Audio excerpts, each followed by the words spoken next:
ଭଲ ଲୋକ କାହିଁକି ଶୀଘ୍ର ମୃତ୍ୟୁବରଣ କରନ୍ତି? ଏହା ଏକ ଆଧ୍ୟାତ୍ମିକ ଓ ଦାର୍ଶନିକ ପ୍ରଶ୍ନ। କୁରୁକ୍ଷେତ୍ର ଯୁଦ୍ଧ ସମାପ୍ତ ହେଲା। ଏକ ଦିନ ଅର୍ଜୁନ ଭଗବାନ ଶ୍ରୀକୃଷ୍ଣଙ୍କୁ ପଚାରିଲେ, ହେ ମାଧବ, ମୋର ମନରେ ଗୋଟିଏ ପ୍ରଶ୍ନ ବାରମ୍ବାର ଆସୁଛି। ମୁଁ ଦେଖୁଛି ଅନେକ ସତ୍ୟବାଦୀ, ଦୟାଳୀ ଓ ଧର୍ମପରାୟଣ ଲୋକ କମ୍ ବୟସରେ ଏହି ସଂସାର ଛାଡ଼ି ଚାଲିଯାଇଛନ୍ତି, କିନ୍ତୁ ଅଧର୍ମୀ ଲୋକ ଦୀର୍ଘ ସମୟ ପର୍ଯ୍ୟନ୍ତ ବଞ୍ଚନ୍ତି। ଏହା କାହିଁକି? ଶ୍ରୀକୃଷ୍ଣ ହସି କହିଲେ, ଅର୍ଜୁନ, ତୁମେ କେବଳ ଏହି ଜନ୍ମକୁ ଦେଖୁଛ, କିନ୍ତୁ ସୃଷ୍ଟିର ବିଧାନ ଅନେକ ଜନ୍ମର କର୍ମ ଉପରେ ଆଧାରିତ। ମଣିଷର ଜୀବନରେ ଲମ୍ବାଇ ନୁହେଁ, ତାର କର୍ମ ଓ ଉଦ୍ଦେଶ୍ୟ ହିଁ ସର୍ବପ୍ରଧାନ। କୃଷ୍ଣ ପୁଣି କହିଲେ, ଧର ଗୋଟିଏ ଫୁଲ ସକାଳେ ଫୁଟି ସନ୍ଧ୍ୟାରେ ଝରି ପଡ଼େ, କିନ୍ତୁ ସେଇ ଗୋଟିଏ ଦିନରେ ସେ ସୁଗନ୍ଧରେ ସମଗ୍ର ବଗିଚାକୁ ମହକାଇ ଦେଇଥାଏ। ଅନ୍ୟପଟେ କଣ୍ଟା ଗଛ ବର୍ଷ ବର୍ଷ ଧରି ରହେ, କିନ୍ତୁ କାହାକୁ ସୁଗନ୍ଧ ଦେଇପାରେ ନାହିଁ। କୁହ, ଏ ଦୁଇଟି ମଧ୍ୟରୁ କାହାର ଜୀବନ ଅଧିକ ସାର୍ଥକ?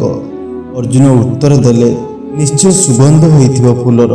ଶ୍ରୀକୃଷ୍ଣ କହିଲେ, ସେହିପରି କେତେକ ଆତ୍ମା ପୃଥିବୀକୁ ଅଳ୍ପ ସମୟ ପାଇଁ ଆସନ୍ତି, କିନ୍ତୁ ସେମାନଙ୍କର ପ୍ରେମ, ସେବା ଓ ସତ୍କର୍ମ ଅନେକ ଲୋକକୁ ଜୀବନକୁ ଆଲୋକିତ କରିଦିଏ। ଈଶ୍ୱରଙ୍କ ଦୃଷ୍ଟିରେ ଜୀବନର ଦୀର୍ଘତା ନୁହେଁ, ତାହାର ପବିତ୍ରତା ମହତ୍ତ୍ୱପୂର୍ଣ୍ଣ। ଯେତେବେଳେ କୌଣସି ଆତ୍ମା ନିଜର କର୍ମ ସମାପ୍ତ କରେ, ସେତେବେଳେ ସେ ଫେରିଯାଏ, କିନ୍ତୁ କେବଳ କାହାର ଅଳ୍ପ ବୟସରେ ଦେହାନ୍ତ ହେଲା ବୋଲି ଏହା କହିହେବ ନାହିଁ ଯେ ତାଙ୍କ ସହ ଅନ୍ୟାୟ ହେଲା। ସୃଷ୍ଟିର ନିୟମ ମଣିଷର ବୁଝାମଣାଠାରୁ ବହୁତ ବଡ଼। ଶିକ୍ଷା ଜୀବନର ଲମ୍ବାଇ ନୁହେଁ, କର୍ମର ମହତ୍ତ୍ୱ ବଡ଼। ସତ୍କର୍ମ କରୁଥିବା ଲୋକ ସଦା ସ୍ମରଣୀୟ ରହନ୍ତି। ଈଶ୍ୱରଙ୍କ ନ୍ୟାୟରୁ କେବଳ ଗୋଟିଏ ଘଟଣା ଦେଖି ବିଚାର କରିହେବ ନାହିଁ। ଅର୍ଜୁନ ଶ୍ରୀକୃଷ୍ଣଙ୍କ କଥା ଶୁଣିଲେ, କିନ୍ତୁ ତାଙ୍କ ମନରେ ଅନେକ ପ୍ରଶ୍ନ ରହିଥିଲା। ସେ ନମ୍ରତାର ସହିତ କହିଲେ, ହେ କେଶବ, ଯଦି ଜଣେ ଭଲ ମଣିଷ ନିଜର କର୍ମ ସମାପ୍ତ କରି ଚାଲିଯାଆନ୍ତି, ତେବେ ତାଙ୍କ ପରିବାରର ଦୁଃଖ କାହିଁକି? ନିର୍ଦ୍ଦୋଷ ଶିଶୁମାନେ କାହିଁକି ପିତାମାନଙ୍କ ସ୍ନେହରୁ ବଞ୍ଚିତ ହେଉଛନ୍ତି? ଏ କି ନ୍ୟାୟ? ଶ୍ରୀକୃଷ୍ଣ ସ୍ନେହଭରା ହସରେ କହିଲେ, ଅର୍ଜୁନ, ତୁମେ କେବଳ ଆଜିର ଦୃଶ୍ୟକୁ ଦେଖୁଛ। ମୁଁ କାଳର ତିନୋଟି ଅବସ୍ଥା, ଅତୀତ, ବର୍ତ୍ତମାନ, ଭବିଷ୍ୟତକୁ ଦେଖୁଛି। ଯାହା ତୁମକୁ ଦୁଃଖ ଲାଗୁଛି, ସେଥିରେ ମଧ୍ୟ କେବେ କେବେ ଏକ ଗଭୀର ମଙ୍ଗଳ ଲୁଚିଥାଏ। ତାପରେ ଶ୍ରୀକୃଷ୍ଣ ଗୋଟିଏ ଉଦାହରଣ ଦେଲେ। ଧର ଜଣେ ଦକ୍ଷ ମାଳି ବଗିଚାରୁ ସବୁଠାରୁ ସୁନ୍ଦର ଫୁଲକୁ ଚୟନ କରି ଭଗବାନଙ୍କ ପୂଜାରେ ଅର୍ପଣ କଲା। ବଗିଚାରେ ଥିବା ଅନ୍ୟ ଫୁଲମାନେ ଭାବନ୍ତି, ସବୁଠାରୁ ସୁନ୍ଦର ଫୁଲଟିଏ ହିଁ କାହିଁକି ନେଇଗଲେ, କିନ୍ତୁ ମାଳି ଜଣେ ପୂଜା ପାଇଁ ସେହି ଫୁଲଟି ସର୍ବୋତ୍ତମ। ସେହିପରି କେତେକ ପବିତ୍ର ଆତ୍ମା ନିଜ ଜୀବନର କାର୍ଯ୍ୟ ଶୀଘ୍ର ସମାପ୍ତ କରନ୍ତି। ସେମାନଙ୍କ ଜୀବନର ଉଦ୍ଦେଶ୍ୟ ବର୍ଷର ସଂଖ୍ୟାରେ ନୁହେଁ, ବରଂ ସେମାନଙ୍କ ଦ୍ୱାରା ଛାଡ଼ି ଯାଇଥିବା ପ୍ରେରଣା ରହିଥାଏ। ଅର୍ଜୁନ ଚିନ୍ତାମଗ୍ନ ହୋଇ ପଚାରିଲେ, ତେବେ କି ଖରାପ ଲୋକମାନେ ଦୀର୍ଘ ଆୟୁଷ ପାଆନ୍ତି? ଶ୍ରୀକୃଷ୍ଣ କହିଲେ, ଏପରି ନିଷ୍ପତ୍ତି କେବେ ନିଅନି। ଦୀର୍ଘ ଜୀବନ ସର୍ବଦା ଆଶୀର୍ବାଦ ନୁହେଁ। କେବେ କେବେ ଦୀର୍ଘ ଜୀବନ ମଣିଷକୁ ନିଜ କର୍ମ ସୁଧାରିବାର ଆଉ ଏକ ସୁଯୋଗ ଦେଇଥାଏ। ଯଦି ସେ ତଥାପି ଅଧର୍ମର ପଥ ଛାଡ଼େ ନାହିଁ, ତେବେ ତାଙ୍କ କର୍ମର ଫଳ ତାଙ୍କୁ ନିଶ୍ଚୟ ଭୋଗିବାକୁ ପଡ଼ିବ। କର୍ମର ନ୍ୟାୟ ନିଶ୍ଚିତ, କେହି ତାକୁ ପଳାଇ ପାରିବେ ନାହିଁ। ସମୟ ଭିନ୍ନ ହୋଇପାରେ, କିନ୍ତୁ ଫଳ ନିଶ୍ଚିତ। ଅର୍ଜୁନଙ୍କ ମନ ଧୀରେ ଧୀରେ ଶାନ୍ତ ହେବାକୁ ଲାଗିଲା। ଶ୍ରୀକୃଷ୍ଣ ପୁଣି ପଚାରିଲେ, ମନକୁ ଭୟ କରିବା ଉଚିତ ନୁହେଁ। ଭୟ କରିବା ଉଚିତ ଅଧର୍ମକୁ, ଅହଙ୍କାରକୁ ଓ ପାପକୁ। ଯିଏ ସତ୍ୟ, ଦୟା ଓ ଧର୍ମ ପଥରେ ଚାଲେ, ତାଙ୍କର ଆତ୍ମା କେବେ ନିରାଶ ହୁଏ ନାହିଁ। ଦେହ ନଷ୍ଟ ହୁଏ, କିନ୍ତୁ ଆତ୍ମା ତାହାର ଯାତ୍ରା ଜାରି ରଖେ। ଅର୍ଜୁନ ଶ୍ରୀକୃଷ୍ଣଙ୍କ ଚରଣରେ ପ୍ରଣାମ କରି କହିଲେ, ହେ ପ୍ରଭୁ, ଆଜି ମୁଁ ବୁଝିପାରିଲି ଯେ ଜୀବନର ସତ୍ୟ ମୂଲ୍ୟ ବର୍ଷରେ ନୁହେଁ, ବରଂ ମଣିଷର ସତ୍କର୍ମ ଓ ସେବା ଭକ୍ତିରେ ରହିଛି। ଏହି ଭାଗର ଶିକ୍ଷା, ମୃତ୍ୟୁ ଜୀବନର ଶେଷ ନୁହେଁ, ଆତ୍ମଯାତ୍ରାର ଏକ ପର୍ଯ୍ୟାୟ। ସତ୍କର୍ମ କରୁଥିବା ବ୍ୟକ୍ତିର ପ୍ରଭାବ ତାଙ୍କ ଜୀବନ ପରେ ମଧ୍ୟ ରହିଥାଏ। କର୍ମର ନ୍ୟାୟ ଅବଶ୍ୟ ହୁଏ, ଯଦିଓ ତାହାର ସମୟ ଆମେ ବୁଝିପାରୁନାହୁଁ। ଆମେ ଅନ୍ୟର ଆୟୁଷକୁ ନୁହେଁ, ନିଜ କର୍ମକୁ ଭଲ କରିବାର ଧ୍ୟାନ ଦେବା ଉଚିତ। ଅର୍ଜୁନ ଭଗବାନ ଶ୍ରୀକୃଷ୍ଣଙ୍କ କଥା ଶୁଣି ଆଉ ଗୋଟିଏ ପ୍ରଶ୍ନ କଲେ, ହେ ମଧୁସୂଦନ, ଯଦି ଆତ୍ମା ଅମର ଏବଂ ମୃତ୍ୟୁ କେବଳ ଶରୀରରେ ପରିବର୍ତ୍ତନ, ତେବେ ମଣିଷ ପ୍ରିୟଜନଙ୍କ ବିୟୋଗରେ ଏତେ ଦୁଃଖ କାହିଁକି ପାଏ? ଶ୍ରୀକୃଷ୍ଣ ସ୍ନେହରେ କହିଲେ, ଅର୍ଜୁନ, ଦୁଃଖ ପାଇବା ସ୍ୱାଭାବିକ। ପ୍ରେମ ଥିଲେ ବିୟୋଗର ବେଦନା ମଧ୍ୟ ଥାଏ। କିନ୍ତୁ ଜ୍ଞାନୀ ବ୍ୟକ୍ତି ସେହି ବେଦନାରେ ଭାଙ୍ଗି ପଡ଼େ ନାହିଁ। ସେ ଜାଣେ ଯେ ଆତ୍ମା କେବେ ନଷ୍ଟ ହୁଏ ନାହିଁ। ତାପରେ ଶ୍ରୀକୃଷ୍ଣ ଗୋଟିଏ କାହାଣୀ କହିଲେ। ଗୋଟିଏ ଗାଁରେ ଧର୍ମଦାସ ନାମକ ଜଣେ ବୃଦ୍ଧ ବସବାସ କରୁଥିଲେ। ସେ ସଦା ଦରିଦ୍ରଙ୍କୁ ସାହାଯ୍ୟ କରୁଥିଲେ, ଭକିଲକୁ ଭୋଜନ ଦେଉଥିଲେ ଏବଂ କେବେ କାହାର ଅନିଷ୍ଟ ଚିନ୍ତା କରୁନଥିଲେ। ସମଗ୍ର ଗାଁ ତାଙ୍କୁ ସମ୍ମାନ କରୁଥିଲେ। ଏକ ଦିନେ ସେ ହଠାତ୍ ଅସୁସ୍ଥ ହୋଇ ପଡ଼ିଲେ ଏବଂ କିଛି ଦିନ ପରେ ଦେହତ୍ୟାଗ କଲେ। ଗାଁର ଲୋକମାନେ କାନ୍ଦିବାକୁ ଲାଗିଲେ। କେହି କହିଲେ, ଏତେ ଭଲ ମଣିଷଙ୍କ ସହିତ ଭଗବାନ ଏମିତି କାହିଁକି କଲେ? ଅନ୍ୟ ଜଣେ କହିଲେ, ଯେଉଁମାନେ ଲୋକକୁ କଷ୍ଟ ଦେଉଛନ୍ତି ସେମାନେ ତ ଏଯାଏ ବଞ୍ଚିଛନ୍ତି। ସେହି ସମୟରେ ଗାଁକୁ ଜଣେ ସାଧୁ ଆସିଲେ। ସେ ସମସ୍ତଙ୍କୁ କହିଲେ, ତୁମେ ଧର୍ମଦାସଙ୍କ ଶରୀରକୁ ଦେଖିଛ, କିନ୍ତୁ ତାଙ୍କ ଜୀବନରେ ଆଲୋକକୁ ଦେଖୁନାହ। ସେ ଯେଉଁ ଭଲ ପାଇବା ଓ ସେବା ଓ ସଦ୍ଗୁଣ ଛାଡ଼ି ଯାଇଛନ୍ତି ସେଗୁଡ଼ିକ ବର୍ଷରୁ ବର୍ଷ ଜୀବନ୍ତ ରହିବ। ମଣିଷର ଶରୀର ମରେ, କିନ୍ତୁ ତାଙ୍କର ଭଲ କର୍ମ କେବେ ମରେ ନାହିଁ। ସେହି କଥା ଗାଁର ଶୁଣି ଲୋକମାନେ ବୁଝିଲେ ଯେ ଜଣେ ସତ୍ୟବାନ ବ୍ୟକ୍ତି ମୃତ୍ୟୁ ପରେ ମଧ୍ୟ ନିଜ କର୍ମ ଦ୍ୱାରା ସମାଜକୁ ପ୍ରେରଣା ଦେଇଥାନ୍ତି। ଶ୍ରୀକୃଷ୍ଣ ଅର୍ଜୁନଙ୍କୁ କହିଲେ, ଅର୍ଜୁନ, ଏହି ସଂସାରକୁ ଆସିଥିବା ପ୍ରତ୍ୟେକ ଆତ୍ମାର ଏକ ନିର୍ଦ୍ଦିଷ୍ଟ ଉଦ୍ଦେଶ୍ୟ ଥାଏ। ଏହି ଦୀର୍ଘ ସମୟ ରହି ମଧ୍ୟ କିଛି କରିପାରନ୍ତି ନାହିଁ, ଆଉ କେହି ଅଳ୍ପ ସମୟରେ ଏମିତି କାର୍ଯ୍ୟ କରିଯାଆନ୍ତି ଯାହା ଯୁଗ ଯୁଗ ଧରି ସ୍ମରଣ ହୋଇ ରହେ। ସେଥିପାଇଁ କେବେ ଏହା ଭାବିବା ନାହିଁ ଯେ ଶୀଘ୍ର ମୃତ୍ୟୁ ମାନେ ଈଶ୍ୱରଙ୍କ ଅନ୍ୟାୟ। ଈଶ୍ୱରଙ୍କ ଅବସ୍ଥା ମଣିଷର ବୁଦ୍ଧିଠାରୁ ଅଧିକ ଗଭୀର। ଅର୍ଜୁନ ଶାନ୍ତ ସ୍ୱରରେ କହିଲେ, ଏ ପ୍ରଭୁ, ଆଜି ମୁଁ ବୁଝିଲି ଯେ ଆମ ଜୀବନରେ ଦିନ ଗଣିବା ନୁହେଁ, ପ୍ରତ୍ୟେକ ଦିନକୁ ପୁନର୍ମୟ କରିବା ଉଚିତ। ଶ୍ରୀକୃଷ୍ଣ କହିଲେ, ଯିଏ ପ୍ରତ୍ୟେକ ଦିନ ସତ୍ୟ, ଦୟା, କ୍ଷମା ଓ ସେବାର ପଥରେ ଚାଲେ ସେ ହିଁ ବ୍ୟକ୍ତିର ଜୀବନ ସଫଳ। ମୃତ୍ୟୁ ତାକୁ ହରାଇ ପାରେ ନାହିଁ, କାରଣ ତାଙ୍କର ସତ୍କର୍ମ ତାଙ୍କୁ ଅମର କରିଦିଏ। ଅର୍ଜୁନଙ୍କ ମନରେ ସନ୍ଦେହ ଧୀରେ ଧୀରେ ଦୂର ହେଉଥିଲା। ତଥାପି ସେ ଆଉ ଏକ ପ୍ରଶ୍ନ କଲେ, ହେ ବାସୁଦେବ, ଯଦି ଭଲ ଲୋକମାନଙ୍କର କର୍ମ ସମାପ୍ତ ହୋଇଯାଏ ବୋଲି ସେମାନେ ଏ ସଂସାର ଛାଡ଼ିଯାଆନ୍ତି, ତେବେ ଆମେ ସେମାନଙ୍କର ବିୟୋଗକୁ କିପରି ସହିବୁ? ଶ୍ରୀକୃଷ୍ଣ କହିଲେ, ଅର୍ଜୁନ, ମଣିଷର ସବୁଠାରୁ ବଡ଼ ଭୁଲ ହେଉଛି ସେ ନିଜକୁ ଶରୀର ବୋଲି ଭାବେ। ଯେତେବେଳେ ସେ ଆତ୍ମାକୁ ଚିହ୍ନିପାରେ ସେତେବେଳେ ମୃତ୍ୟୁର ଭୟ କମିଯାଏ। ତାପରେ ଶ୍ରୀକୃଷ୍ଣ ଗୋଟିଏ ଉଦାହରଣ ଦେଲେ। ଜଣେ ଶିକ୍ଷକ ଥିଲେ। ସେ ବର୍ଷ ବର୍ଷ ଧରି ଗାଁର ପିଲାମାନଙ୍କୁ ଶିକ୍ଷା ଦେଉଥିଲେ। ସେ କେବଳ ପାଠ ପଢ଼ାଉନଥିଲେ, ଭଲ ସଂସ୍କାର, ସତ୍ୟବାଦିତା ଓ ଦୟାର ପାଠ ମଧ୍ୟ ଶିଖାଉଥିଲେ। ଏକ ଦିନ ହଠାତ୍ ଦେହତ୍ୟାଗ କଲେ। ଗାଁରେ ଶୋକର ଛାୟା ଖେଳିଗଲା। ସମସ୍ତେ କହିଲେ, ଏବେ ଆମକୁ କିଏ ପଥ ଦେଖାଇବ? କିନ୍ତୁ କିଛି ବର୍ଷ ପରେ ସେହି ଶିକ୍ଷକଙ୍କ ଶିଷ୍ୟମାନେ ଡାକ୍ତର, ଶିକ୍ଷକ, ସମାଜସେବୀ ଓ ସତ୍ୟବାନ ନାଗରିକ ଏହି ସମାଜର ସେବା କରିବାକୁ ଲାଗିଲେ। ସେତେବେଳେ ସମସ୍ତେ ବୁଝିଲେ ଯେ ଶିକ୍ଷକ ଚାଲିଯାଇନାହାନ୍ତି, ସେ ନିଜର ସଂସାରରେ ଜୀବନ୍ତ ଅଛନ୍ତି।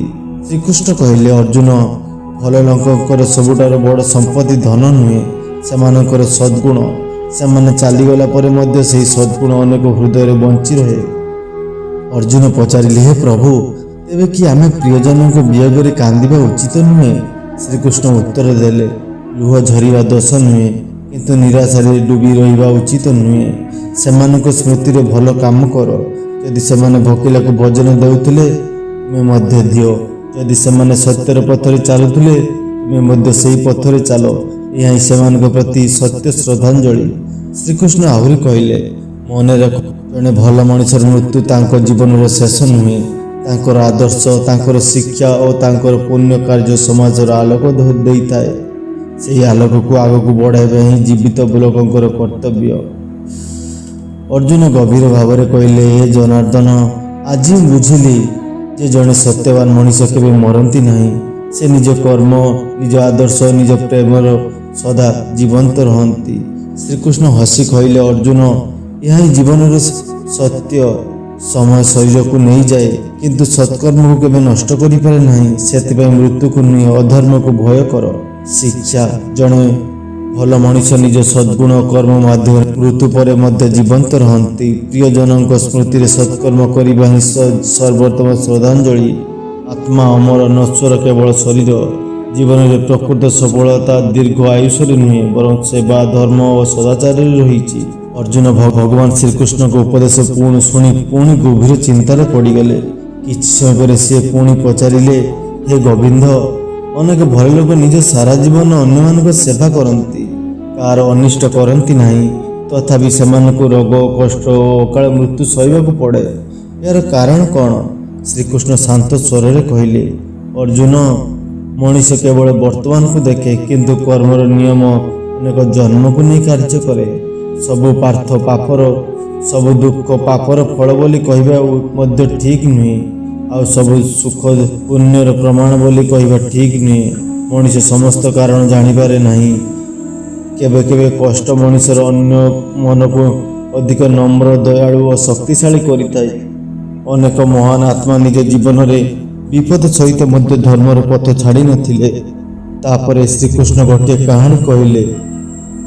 ଗୋଟିଏ ଛୋଟ ଗାଁରେ ମାଧବ ନାମକ ଜଣେ କୃଷକ ରହୁଥିଲେ। ସେ ସବୁବେଳେ ସତ୍ୟ କହୁଥିଲେ, ଅନ୍ୟକୁ ସାହାଯ୍ୟ କରୁଥିଲେ, ପ୍ରତିଦିନ ଭଗବାନଙ୍କ ନାମ ସ୍ମରଣ କରୁଥିଲେ। ଗାଁରେ କେହି ଭୋକିଲା ରହିଲେ ସେ ନିଜ ଘରର ଖାଦ୍ୟ ବାଣ୍ଟି ଦେଉଥିଲେ। ଏକ ଦିନ ସେ ଗୁରୁତର ଅସୁସ୍ଥ ହେଲେ। ଗାଁର ଲୋକମାନେ କହିବାକୁ ଲାଗିଲେ, ଏତେ ଭଲ ମଣିଷ ସହିତ ଏମିତି କାହିଁକି ହେଲା? କିନ୍ତୁ ମାଧବ ହସି କହିଲେ, ମୋର ଶରୀର ଦୁର୍ବଳ ହୋଇପାରେ, କିନ୍ତୁ ମୋର ବିଶ୍ୱାସ ଦୁର୍ବଳ ହୋଇନାହିଁ। ଭଗବାନ ଯାହା କରନ୍ତି ତାହାର ନିଶ୍ଚୟ କୌଣସି ମଙ୍ଗଳ ଲୁଚିଥାଏ। କିଛି ଦିନ ପରେ ସେ ଶାନ୍ତ ମନରେ ଦେହତ୍ୟାଗ କଲେ। ତାଙ୍କ ଅନ୍ତିମ ସଂସ୍କାରରେ ସମଗ୍ର ଗାଁ ଏକତ୍ରିତ ହେଲା। ସେତେବେଳେ ଲୋକମାନେ ବୁଝିଲେ ଯେ ମାଧବ କେବଳ ଜଣେ ବ୍ୟକ୍ତି ନୁହେଁ, ସେ ଗାଁର ନୈତିକ ଶକ୍ତି ଥିଲେ। ତାଙ୍କ ଜୀବନ ଅନେକ ଲୋକଙ୍କୁ ସତ୍ୟ, ସେବା ଓ ଭକ୍ତିର ପଥ ଶିଖାଇ ଯାଇଥିଲେ। ଶ୍ରୀକୃଷ୍ଣ କହିଲେ, ହେ ଅର୍ଜୁନ, କେତେକ ଲୋକ 100 ବର୍ଷ ବଞ୍ଚି ମଧ୍ୟ କାହାର ହୃଦୟରେ ସ୍ଥାନ ପାଆନ୍ତି ନାହିଁ, ଆଉ କେତେକ ଲୋକ ଅଳ୍ପ ସମୟରେ ଏମିତି ଆଦର୍ଶ ସୃଷ୍ଟି କରନ୍ତି ଯେ ଯେଉଁମାନେ ନାମ ପିଢ଼ି ପରେ ପିଢ଼ି ସ୍ମରଣ କରାଯାଏ। ସେହିପରି କେବେ ଏହା ଭାବିବ ନାହିଁ ଯେ ଭଲ ଲୋକଙ୍କ ଜୀବନ ବ୍ୟର୍ଥ ହୋଇଗଲା। ଯଦି ତାଙ୍କର ଜୀବନ ଜଣେ ମାତ୍ର ମଣିଷକୁ ମଧ୍ୟ ସତ୍ୟ ପଥରେ ଆଣିପାରିଛି, ତେବେ ସେହି ଜୀବନ ସଫଳ। ଅର୍ଜୁନ ନମ୍ରତାର ସହିତ କହିଲେ, ହେ ପ୍ରଭୁ, ଆଜି ମୁଁ ବୁଝିଲି ଯେ ଜୀବନର ଲକ୍ଷ୍ୟ ଦୀର୍ଘ ଆୟୁଷ ନୁହେଁ, ବରଂ ଏମିତି କର୍ମ କରିବା ଯେ ଆମ ପରେ ଆମ ମଧ୍ୟ ସମାଜକୁ ଆଲୋକିତ କରିବ। ଶ୍ରୀକୃଷ୍ଣ ଆଶୀର୍ବାଦ କରି କହିଲେ, ଯିଏ ନିଷ୍କାମ ଭାବରେ ସେବା କରେ, ସତ୍ୟକୁ ପାଳନ କରେ ଓ ଧର୍ମର ପଥରେ ଚାଲି, ତାଙ୍କ ଜୀବନ କେବେ ବ୍ୟର୍ଥ ହୁଏ ନାହିଁ। ମୃତ୍ୟୁ ତାଙ୍କ ଶରୀରକୁ ନେଇପାରେ, କିନ୍ତୁ ତାଙ୍କର ପୁଣ୍ୟ, ଆଦର୍ଶ ଓ ପ୍ରେରଣାକୁ କେବେ ନୁହେଁ। ଶିକ୍ଷା, ଜୀବନର ମହତ୍ତ୍ୱ ତାହାର ଦୀର୍ଘତାରେ ନୁହେଁ, ସତ୍କର୍ମରେ ଲୁଚି ରହିଛି। ସମସ୍ତ ଦୁଃଖର କାରଣ ଆମେ ଜାଣିପାରୁନାହୁଁ, ତେଣୁ କାହାର କଷ୍ଟକୁ ତାଙ୍କର ଦୋଷ ବୋଲି ଧରିନେବା ଉଚିତ ନୁହେଁ। ସତ୍ୟ, ସେବା, ଭକ୍ତିରେ ବିତାଇଥିବା ଜୀବନ ହିଁ ସାର୍ଥକ। ଜଣେ ଭଲ ମଣିଷ ନିଜ କର୍ମ ଓ ଆଦର୍ଶ ମାଧ୍ୟମରେ ସମାଜରେ ସଦା ଜୀବନ୍ତ ରୁହନ୍ତି। ଅର୍ଜୁନ ଭଗବାନଙ୍କ ବାଣୀ ଶୁଣି ଧୀରେ ଧୀରେ ଜୀବନର ଗଭୀର ସତ୍ୟକୁ ବୁଝିବାକୁ ଲାଗିଲେ। ତଥାପି ତାଙ୍କ ମନରେ ଆହୁରି ଗୋଟିଏ ପ୍ରଶ୍ନ ଉଠିଲା। ସେ ବିନମ୍ରତାର ସହିତ ପଚାରିଲେ, ହେ ଦ୍ୱାରିକାଧୀଶ, ଯଦି ଜଣେ ଭଲ ମଣିଷ ଶୀଘ୍ର ଏହି ସଂସାର ଛାଡ଼ି ଚାଲିଯାଇଛନ୍ତି, ତେବେ ତାଙ୍କ ପରିବାରର କ'ଣ ହେବ? ଭଗବାନ କି ସେମାନଙ୍କୁ ଏକାକୀ ଛାଡ଼ି ଦିଅନ୍ତି? ଶ୍ରୀକୃଷ୍ଣ ହସି କହିଲେ, ଅର୍ଜୁନ, ଯିଏ ସମଗ୍ର ସୃଷ୍ଟିର ପାଳନ କରନ୍ତି, ସେ କେବେ କାହାକୁ ଏକାକୀ ଛାଡ଼ନ୍ତି ନାହିଁ। ମଣିଷ ଭାବେ ସବୁକିଛି ସେ ନିଜେ କରୁଛି, କିନ୍ତୁ ପ୍ରକୃତରେ ଈଶ୍ୱରଙ୍କ କୃପା ବିନା ଗୋଟିଏ ପତ୍ର ମଧ୍ୟ ଫଳିବ ନାହିଁ। ଭଲ ମଣିଷ ନିଜ ଜୀବନରେ ଯେଉଁ ସତ୍କର୍ମ କରିଥାଏ, ସେହି ପୁଣ୍ୟର ପ୍ରଭାବ ତାଙ୍କ ପରିବାର ଉପରେ ମଧ୍ୟ ପଡ଼େ। ତେଣୁ ସଦାଚାର କେବେ ବ୍ୟର୍ଥ ଯାଏ ନାହିଁ। ତାପରେ ଶ୍ରୀକୃଷ୍ଣ ଗୋଟିଏ ଘଟଣା କହିଲେ। ଗୋଟିଏ ନଗରରେ ହରିଦାସ ନାମକ ଜଣେ ସତ୍ୟବାନ ବ୍ୟକ୍ତି ରହୁଥିଲେ। ସେ ଗରିବ ଥିଲେ, କିନ୍ତୁ ସବୁବେଳେ ନ୍ୟାୟର ପଥରେ ଚାଲୁଥିଲେ। ଯେତେ ରୋଜଗାର କରୁଥିଲେ, ସେଥିରୁ କିଛି ଅଂଶ ଅସହାୟ ଲୋକଙ୍କୁ ସେବାରେ ଖର୍ଚ୍ଚ କରୁଥିଲେ। କିଛି ବର୍ଷ ପରେ ସେ ହଠାତ୍ ଦେହତ୍ୟାଗ କଲେ। ତାଙ୍କ ପରିବାର ଗଭୀର ଦୁଃଖରେ ଭାଙ୍ଗି ପଡ଼ିଲା। ସମସ୍ତଙ୍କ ମନରେ ଗୋଟିଏ ପ୍ରଶ୍ନ, ଏବେ ଆମର ସାହାରା କିଏ? କିନ୍ତୁ ଧୀରେ ଧୀରେ ଅଦ୍ଭୁତ ଘଟଣା ଘଟିବାକୁ ଲାଗିଲା। ଯେଉଁ ଲୋକମାନଙ୍କୁ ହରିଦାସ ସାହାଯ୍ୟ କରୁଥିଲେ, ସେମାନେ ଏକାକୀ କରି ତାଙ୍କ ପରିବାର ପାଖକୁ ଆସିଲେ। କେହି ଅନ୍ନ ଦେଲେ ତ କେହି କାମ ଦେଲେ, କେହି ପିଲାମାନଙ୍କୁ ପଢ଼ାରେ ଦାୟିତ୍ୱ ନେଲେ। ଗାଁରେ ଜଣେ ବୃଦ୍ଧ କହିଲେ, ହରିଦାସ ଯେଉଁ ଭଲ ପାଇବା ବାଣ୍ଟୁଥିଲେ, ଆଜି ସେହି ଭଲ ପାଇବା ତାଙ୍କ ପରିବାର ପାଖକୁ ଫେରି ଆସିଛି। ଭଲ କର୍ମର ଫଳ କେବେ ନଷ୍ଟ ହୁଏ ନାହିଁ। ଶ୍ରୀକୃଷ୍ଣ ଅର୍ଜୁନଙ୍କୁ କହିଲେ, ଦେଖ ଅର୍ଜୁନ, ଏହା ହିଁ କର୍ମର ନିୟମ। ସତ୍କର୍ମର ଫଳ କେବେ ନା କେବେ ନିଶ୍ଚୟ ଫେରିଆସେ। ତେଣୁ ମଣିଷ ଫଳର ଚିନ୍ତା ନ କରି ନିଜ କର୍ତ୍ତବ୍ୟ କରିବା ଉଚିତ। ଅର୍ଜୁନ କହିଲେ, ହେ ଜଗନ୍ନାଥ, ତାହେଲେ ଜଣେ ଭଲ ମଣିଷର ପ୍ରକୃତ ସମ୍ପତ୍ତି ଧନ ନୁହେଁ, ତାର ସତ୍କର୍ମ। ଶ୍ରୀକୃଷ୍ଣ ଉତ୍ତର ଦେଲେ, ହଁ ଅର୍ଜୁନ, ଧନ ଘର ସମ୍ପତ୍ତିକୁ ସବୁ ଏଠାରେ ରହିଯାଏ, କିନ୍ତୁ ସତ୍ୟା ଦୟା ସେବା ଓ ପୁଣ୍ୟ ହିଁ ଆତ୍ମା ସହିତ ଯାଏ। ଯିଏ ଏହି ସମ୍ପଦ ସଞ୍ଚୟ କରେ ସେ ହିଁ ପ୍ରକୃତ ଧନୀ। ମନେ ରଖ, ଜୀବନର ମୂଲ୍ୟ ଆମେ କେତେ ବର୍ଷ ବଞ୍ଚିଲୁ ତାହାରେ ନୁହେଁ, ଆମେ କେତେ ହୃଦୟକୁ ସ୍ପର୍ଶ କଲୁ, କେତେ ଦୁଃଖୀଙ୍କୁ ଆଖିରେ ଲୁହ ପୋଛିଲୁ ଓ କେତେ ଲୋକଙ୍କୁ ସତ୍ୟର ପଥ ଦେଖାଇଲୁ ସେଥିରେ ରହିଛି। ଅର୍ଜୁନଙ୍କ ଆଖିରେ ଭକ୍ତିର ଲୁହ ଆସିଗଲା। ସେ ପ୍ରଣାମ କରି କହିଲେ, ହେ ପ୍ରଭୁ, ଆଜି ମୁଁ ବୁଝିଗଲି ଯେ ମୃତ୍ୟୁକୁ ନୁହେଁ, ବ୍ୟର୍ଥ ଜୀବନକୁ ଭୟ କରିବା ଉଚିତ। ଯିଏ ଧର୍ମ, ପ୍ରେମ ଓ ସେବାର ଜୀବନ ବିତାଏ ସେ ସଦା ଅମର ରହେ। ଶ୍ରୀକୃଷ୍ଣ ଆଶୀର୍ବାଦ କରି କହିଲେ, ଅର୍ଜୁନ, ସଦା ମନେ ରଖ, ପ୍ରତ୍ୟେକ ଶ୍ୱାସ ଈଶ୍ୱରଙ୍କ ଦାନ। ସେହି ଶ୍ୱାସକୁ ଧର୍ମ, ସେବା ଓ ସତ୍ୟରେ ସାର୍ଥକ କର, ତେବେ ଜୀବନ ଛୋଟ ହେଉ କି ବଡ଼, ସେହି ଜୀବନ ସଫଳ ହେବ। ଶିକ୍ଷା, ସତ୍କର୍ମ କେବେ ବ୍ୟର୍ଥ ହୁଏ ନାହିଁ, ତାହାର ପ୍ରଭାବ ଦୀର୍ଘ ସମୟ ରହେ। ଜଣେ ଭଲ ମଣିଷର ପ୍ରକୃତ ସମ୍ପତ୍ତି ହେଉଛି ତାହାର ଚରିତ୍ର ଓ ପୁଣ୍ୟ କର୍ମ। ମୃତ୍ୟୁ ଜୀବନର ଶେଷ ନୁହେଁ, ସତ୍କର୍ମ ମଣିଷକୁ ସ୍ମରଣୀୟ କରି ରଖେ। ଅର୍ଜୁନ ଏବେ ଶାନ୍ତ ହେଲେ, କିନ୍ତୁ ତାଙ୍କ ମନରେ ଗୋଟିଏ ପ୍ରଶ୍ନ ଉଠିଲା। ସେ ବିନମ୍ର ଭାବରେ ପଚାରିଲେ, ହେ ପ୍ରଭୁ, ଯଦି ମୃତ୍ୟୁ ନିଶ୍ଚିତ, ତେବେ ମଣିଷ କିପରି ଜୀବନ ବିତାଇବା ଉଚିତ ଯେପରି ତାଙ୍କ ଜୀବନ ସାର୍ଥକ ହୋଇପାରିବ? ଶ୍ରୀକୃଷ୍ଣ ମୃଦୁ ହସି କହିଲେ, ଅର୍ଜୁନ, ଯେଉଁ ବ୍ୟକ୍ତି ପ୍ରତିଦିନକୁ ନିଜର ଶେଷ ଦିନ ବୋଲି ଭାବିବ ଏବଂ ସତ୍କର୍ମ କରିବ, ସେ କେବେ ମୃତ୍ୟୁକୁ ଭୟ କରେ ନାହିଁ, କାରଣ ସେ ଜାଣେ ତାଙ୍କ ପ୍ରତ୍ୟେକ କାମ ଧର୍ମ ପଥରେ ଚାଲିଛି। ମଣିଷ ଭାବେ ତାଙ୍କ ପାଖରେ ବହୁତ ସମୟ ଅଛି, ସେଥିପାଇଁ ଭଲ କାମକୁ କାଲି ପାଇଁ ଛାଡ଼ିଦିଏ, କିନ୍ତୁ ସମୟ କାହା ପାଇଁ ଅପେକ୍ଷା କରେ ନାହିଁ। ତାପରେ ଶ୍ରୀକୃଷ୍ଣ ଗୋଟିଏ ଘଟଣା କହିଲେ। ଏକ ଗାଁରେ ଶ୍ୟାମ ନାମକ ଜଣେ ଯୁବକ ରହୁଥିଲେ। ସେ ସବୁବେଳେ କହୁଥିଲେ, ଆଜି ଟଙ୍କା ରୋଜଗାର କରିବି, ବୁଢ଼ା ହେଲେ ଦାନ କରିବି, ଭଗବାନଙ୍କୁ ଭକ୍ତି କରିବି, ଲୋକଙ୍କ ସେବା କରିବି। କିନ୍ତୁ ତାଙ୍କ ପଡ଼ୋଶୀ ଗୋପାଳ ପ୍ରତିଦିନ ଅଳ୍ପ ଅଳ୍ପ କରି ଦାନ କରୁଥିଲେ, ଗରିବଙ୍କୁ ସାହାଯ୍ୟ କରୁଥିଲେ ଏବଂ ସତ୍ୟର ପଥରେ ଚାଲୁଥିଲେ। କିଛି ବର୍ଷ ପରେ ହଠାତ୍ ଶ୍ୟାମଙ୍କ ମୃତ୍ୟୁ ହୋଇଗଲା। ସେ ଯେଉଁ ଭଲ କାମ ପରେ କରିବି ବୋଲି ଭାବୁଥିଲେ, ସେଗୁଡ଼ିକ ଅଧୁରା ରହିଗଲା। ଅନ୍ୟପଟେ ଗୋପାଳ ଦୀର୍ଘ କିମ୍ବା ଛୋଟ ଜୀବନର ଚିନ୍ତା ନ କରି ପ୍ରତ୍ୟେକ ଦିନକୁ ପୁନର୍ମହ କରୁଥିଲେ। ତାଙ୍କ ମୃତ୍ୟୁ ପରେ ସମଗ୍ର ଗାଁ କହିଲା, ଗୋପାଳଙ୍କ ଜୀବନ ସତରେ ସଫଳ ହେଲା। ଶ୍ରୀକୃଷ୍ଣ ଅର୍ଜୁନଙ୍କୁ କହିଲେ, ଦେଖ ଅର୍ଜୁନ, ମୃତ୍ୟୁ କେବେ ଆସିବ ତାହା କେହି ଜାଣେ ନାହିଁ, ସେଥିପାଇଁ ଭଲ କାମକୁ କେବେ ବିଳମ୍ବ କରିବା ଉଚିତ ନୁହେଁ। ଯିଏ ପ୍ରତିଦିନ କ୍ଷମା କରେ, ସତ୍ୟ କହେ, ପିତାମାତାଙ୍କୁ ସମ୍ମାନ କରେ, ଭୋକିଲାକୁ ଭୋଜନ ଦିଏ ଓ ଈଶ୍ୱରଙ୍କୁ ସ୍ମରଣ କରେ, ସେ ପ୍ରତ୍ୟେକ ଦିନ ନିଜ ଜୀବନକୁ ପବିତ୍ର କରୁଛି। ଅର୍ଜୁନ କହିଲେ, ହେ କୃଷ୍ଣ, ଏବେ ମୁଁ ବୁଝିଗଲି ଯେ ମୃତ୍ୟୁର ଭୟ ଦୂର କରିବାର ସବୁଠାରୁ ବଡ଼ ଉପାୟ ହେଉଛି ଧର୍ମମୟ ଜୀବନ ବିତାଇବା।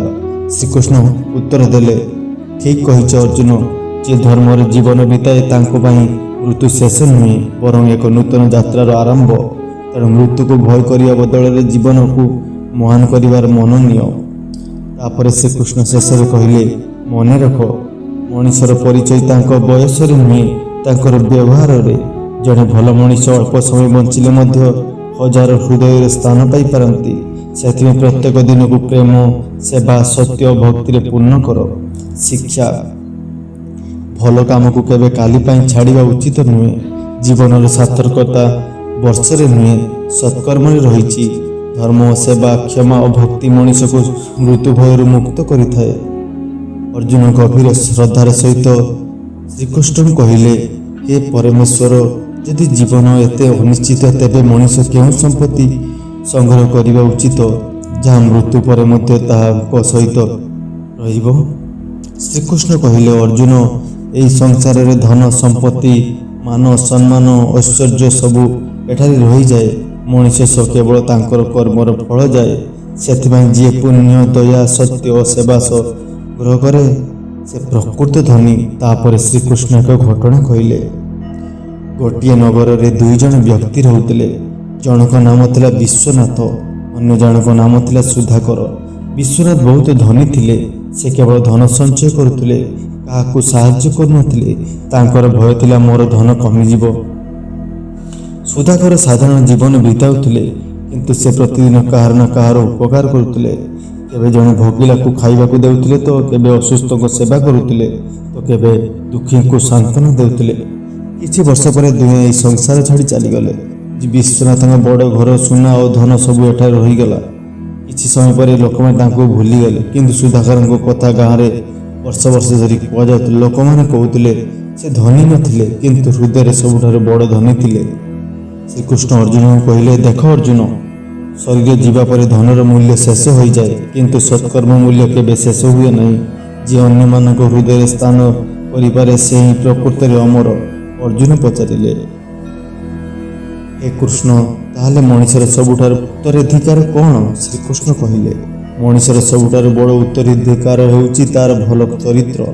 ସନ୍ତାନଙ୍କୁ କେବଳ ଧନ ଦେଇ ଯିବା ପର୍ଯ୍ୟାପ୍ତ ନୁହେଁ, ସେଥିପାଇଁ ସେମାନଙ୍କୁ ସତ୍ୟ, ସଂସ୍କାର, ଦୟା ଓ ଧର୍ମର ପଥ ଦେଖାଇ ଯିବା ହିଁ ସବୁଠାରୁ ବଡ଼ ଦାନ।